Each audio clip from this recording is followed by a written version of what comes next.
آج پوری امت مسلمہ سانحہ کراچی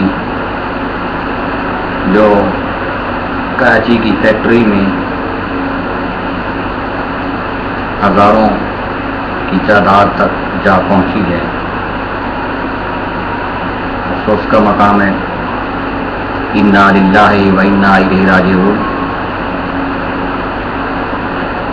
دعا ہے کہ اللہ کے عالم ہم سب کی بخشش و مغفرت فرمائے جو سانحہ میں رب کو پیارے ہو گئے، اور اللہ کے عالم ان کے لواحقین کو صبر جمیل عطا فرمائے۔ حضرات محترم، اس سانحہ کو نہ تو عذاب الہی کہا جاتا ہے، نہ قہر خداوندی کہا جاتا ہے، بلکہ یہ ابتلاء، آزمائش اور عبرت ہے۔ قرآن نے متعدد سابقہ اقوام کے واقعات کو نقل کرنے کے بعد فرمایا ان فی ذالک لآیات لأولی الابصار،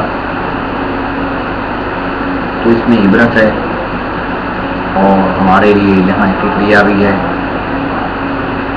اور ہم سب کو یہ واقعہ موت کی یاد دلاتا ہے کہ ہم سب نے کسی بھی لمحہ کسی بھی وقت اس دنیا سے چلا جانا ہے۔ اللہ تبارک و تعالی ہم سب کی بخشش مغفرت فرمائے، پوری قوم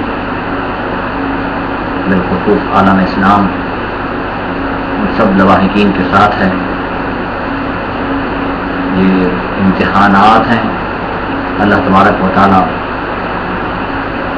امتحان لیتا ہے، پھر دیکھتا ہے کہ کون شخص ہے جو صبر کرتا ہے۔ تو ہم سب کے لیے صبر کی دعا کرتے ہیں اور بخشش کی دعا کرتے ہیں۔